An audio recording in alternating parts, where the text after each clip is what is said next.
नमस्ते।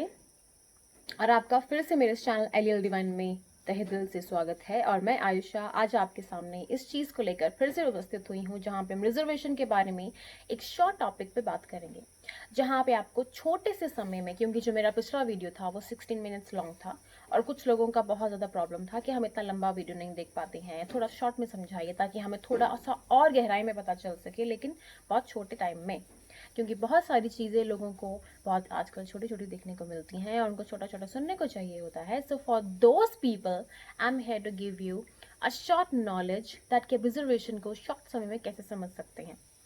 सबसे पहली बात तो ये है कि जो रिजर्वेशन होती है उन लोगों के लिए बहुत ज़्यादा प्रॉब्लमैटिक है, जो इस चीज़ में बहुत ज़्यादा गंभीरता से सोचते हैं कि उन लोगों को जिनको मेरिट्स मिले होते हैं स्टार्टिंग से कि आईएएस का बेटा आईएएस बनेगा, डॉक्टर का बेटा डॉक्टर बनेगा, और अगर जॉब में प्रमोशन में किसी भी जगह पे बात होती है, क्योंकि मिलिट्री जोन में ये चीज़ है, तो वही उन लोगों को ही एक प्रायोरिटी मिले और वो लोग ही आगे जाएं जो कि एक्चुअली डिजर्व करते हैं, जिनके दादा परदादा उस चीज़ में होते हैं। तो एक वहाँ प्रॉब्लम आ जाती है। और दूसरा ये होता है कि जब हम 95% स्कोर करते हैं एज अ जनरल कैटेगरी में, और SC/ST होने पर हमें अगर 55% स्कोर करके भी वो चीज़ें हमें नहीं मिल पाती हैं और उन लोगों को मिल जाती हैं जो कि एक्चुअल डिजर्व नहीं करते हैं, तो प्रॉब्लम वहाँ पे भी है।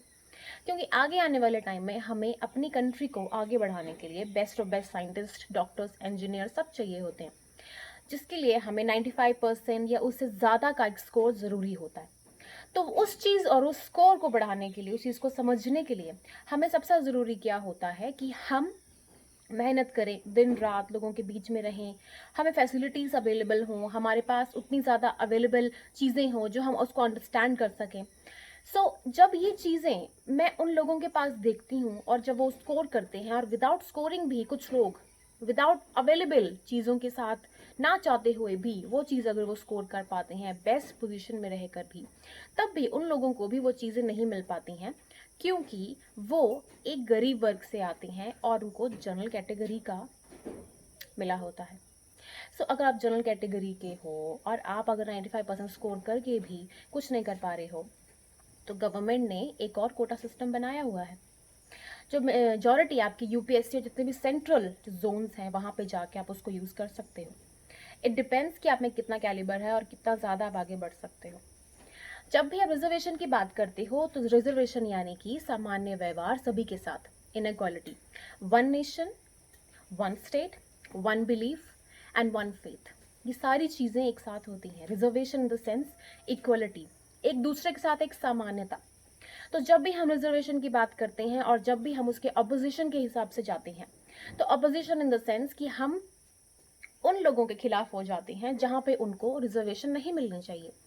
रिजर्वेशन उन लोगों के लिए मैं चाहूंगी, अगर मैं अपने दिल से पूछूं, उन लोगों को ना मिले जो कि डिजर्व नहीं करते हैं, in the sense equality deserve करते हैं, पर अगर SC/ST और उस कम्युनिटी में रहकर आप वो चीज़ अपने आईएएस, अगर आपका कोई SC/ST का है और वहाँ पे वो इंसान पूरी फैसिलिटीज़ के साथ आगे है और उस जोन में आगे जाकर वो बच्चा या उनके और बच्चे उस फैसिलिटी का आनंद ले रहे हैं और साथ में कोटे का भी आनंद ले रहे हैं, तो वहाँ पे वो चीज़ का खंडन होना चाहिए।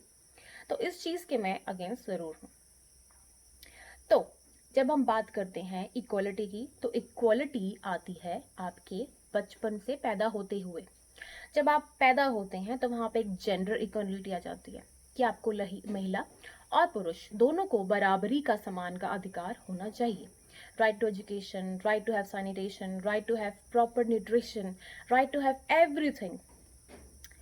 भाई एक और चीज़ है, 1952 में हमारे इनहेरिटेंस के लिए जो हमारे पिता से हमको मिलती है प्रॉपर्टी राइट्स के ऊपर, और 2010 में एंड 2003 में भी वहाँ पे हमारे को राइट्स का अमेंडमेंट हुआ था, जिसके बाद हम महिलाएं भी अपनी फादर्स की एंसेस्ट्रल प्रॉपर्टी पे राइट ले सकती हैं।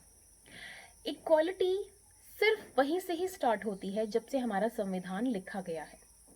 इक्वालिटी इन द सेंस कि अगर आप अपाहिज हो, अगर आपको कोई डिजीज़ है, एड्स है, या उसके अलावा कैंसर है, या फिर कोई ऐसी छूत की बीमारी है जिसको हम छूत समझते हैं, लेकिन एक्चुअल में हमें उसको अंडरस्टैंड करना चाहिए। तो ये उन लोगों के लिए है जो बिल्कुल सामान्य है, ताकि उनमें और जो बेचारे लोग हैं, जिनको हम बेचारा कहते हैं, जो कि स्पेशल एबिलिटीज़ के लोग होते हैं, उनमें और दूसरों में समानता हो, इक्वलिटी हो और आगे वो बराबर बढ़ सकें। सिंपल सी बात थी। और इस चीज़ को समझते समझते आगे कास्टिज्म की भी बात करेंगे।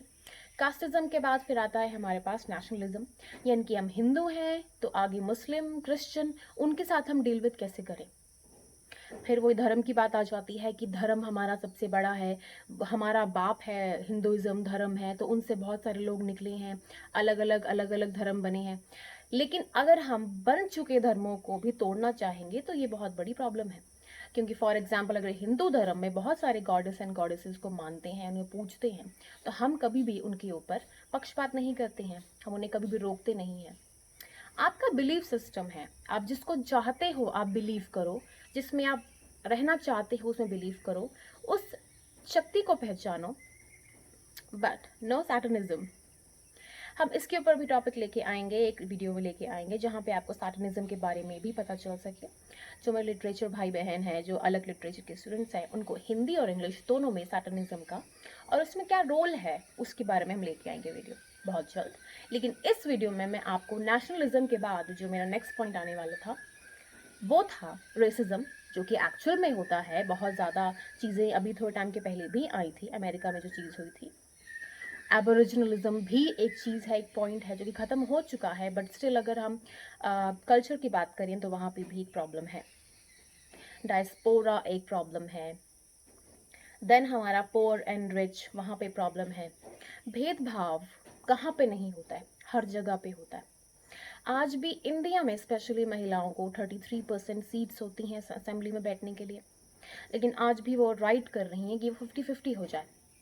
बाकी कंट्रीज़ में है, पर यहाँ पे ये रिजर्वेशन औरतों के लिए भी है, ये रिजर्वेशन मर्दों के लिए भी है, ये रिजर्वेशन उन लोगों के लिए भी है जहाँ पे आप इक्वलिटी को अंडरस्टैंड करो, समझो और आगे बढ़ो।